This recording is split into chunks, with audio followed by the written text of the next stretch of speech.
তোমরা যখন আমি খেলার দশা দেখি আমার কাছে মনে হয় যে আমি কিতার মধ্যে আমি টেকা ডালতাছি। আমার টেকা আমি আরো লাখ লাখ টাকা ডাল মধ্যে হইলে ঋণ করবো। আমি আমার গরু আছে 13টা। তোমরা লাগে আমি গরু বেচা দিব যদি তোমরা আমার দেখাইতে পারো যে তোমরা খেলতে চাও। তো কি অবস্থা ভাই ব্রাদার? হ্যাঁ ভালো। বার্সেলোনা এমন একটা টিম যাদের শোকেস ভর্তি ট্রফি না থাকলেও সেটা ভর্তি গল্প ঠিকই আছে। অন্যান্য টিম তাদের অর্জন দিয়ে নিজেদের অস্তিত্ব টিকিয়ে রাখে, এইটা আমরা জানতাম। অথচ বার্সেলোনা টিম তাদের ঐতিহ্য দিয়ে নিজেদের টিকিয়ে রেখেছে।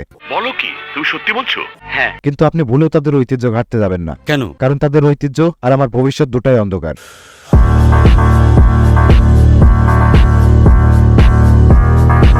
যাই হোক, বর্তমান বার্সা টিমের খেলোয়াড়দের খেলা দেখলে মনে হয় তারা ফুটবল বাদে মাঠে ঘাটে সব জায়গাতে ভালো খেলে। তাদের খেলা দেখলে মনে হয় ব্যারিস্টার সুমন ফুটবল ক্লাবের ইউরোপ শাখার খেলা দেখতেছি। আমাকে যদি জিজ্ঞেস করেন আমার জীবনে নেওয়া সবচেয়ে বড় ভুল কি ছিল, আমি নিশ্চিত বলবো বার্সেলোনা টিম সাপোর্ট করা। কারণ বার্সা টিম আমার যতবার ধোকা দিছে আমার এক্সও অতবার ধোকা দেয়নি।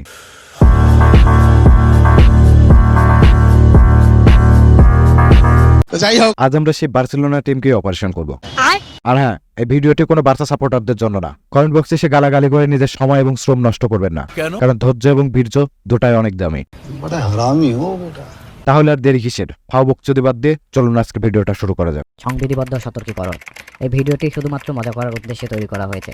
আপনি যদি সিরিয়াস মেন্টালিটির হয়ে থাকেন অথবা আপনার মাথা ভর্তি গু হয়ে থাকে তাহলে অবশ্যই আপনার মাথার গু বাহিরে ফেলে আসবেন। যদি আপনি বিয়ে করতে চান তাহলে চোখ বন্ধ করে কোনো বার্সেলোনা সাপোর্টারকে বিয়ে করুন। কেন? কারণ যারা একটা শিরোপার জন্য বছরের পর বছর ধৈর্য ধরে বসে থাকতে পারে সে আপনাকে ছেড়ে কখনোই যাবে না।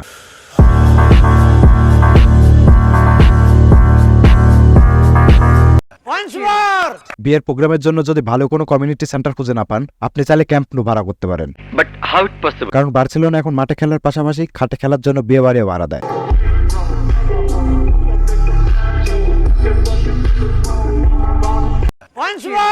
প্রতিটি টিমেরই ভালো খারাপ দুটো সময় যায়। ঠিক বলেছো। যদি কোনো টিম ম্যাচ জিতে যায় সেটা তাদের ভালো সময়, কিন্তু যদি বার্সেলোনা ম্যাচ জিতে যায় চোখ বন্ধ করে ধরে নেবেন বিপক্ষ দলে আজকে খারাপ সময় গেছে। তাই বার্সার সাথেও আজ ম্যাচ হারছে।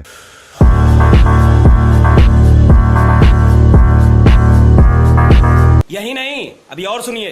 প্রত্যেকটা টিমেরই একটা করে আলাদা ফ্যান বেস থাকে। সঠিক বলেছেন। কিন্তু বার্সা ফ্যানরা 6 মাস বার্সা সাপোর্ট করলে বাকি 6 মাস নতুন আব্বু খোঁজে। এই অসভ্য প্রাণীদের কথা আমি ভুলে থাকতে চাই। ভাই এটা কোনো ফ্যান বেস নাকি শরণার্থী শিবির বোঝার উপায় নেই। জানি না। বার্সা ফ্যানরা যত রং বদলায় আমার এক্সও এত ঘন ঘন রং বদলায়নি।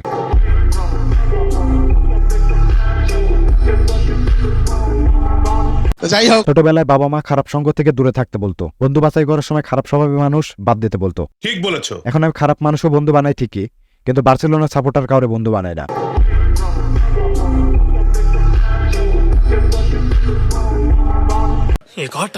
যদি আপনি গরিব হয়ে থাকেন, অনেক বেশি গরিব হয়ে থাকেন, ভালো জামা কাপড় কেনার সামর্থ্য না থেকে থাকে, জার্সির দোকানে গিয়ে বার্সেলোনা জার্সির কথা বলেন, ফ্রিতে দিয়ে দিবে।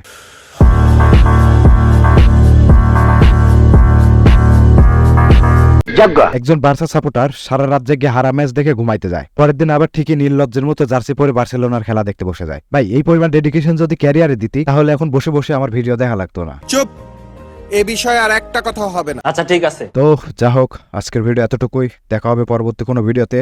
ততক্ষণ ভালো থেকো, সুস্থ থেকো, সাবধানে থেকো। तब तक अपना ख्याल रखें, सुरक्षित रहें और याद रखें, सतर्क रहें। আর হ্যাঁ, এসব মজাকে মজার জায়গায় রেখে বার্সা সাপোর্টারদের দূরে সরিয়ে রেখো না, তাদেরকে আপন করে নাও, কাছে টেনে নাও। তারাও তো মানুষ। হ্যাঁ, তারা খারাপ খেলতেই পারে, তাই বলে কি আমরা তাদের দূরে সরিয়ে দেব? এটা আমাদের উচিত নয়। আমরা তাদেরকে কাছে টেনে নেব।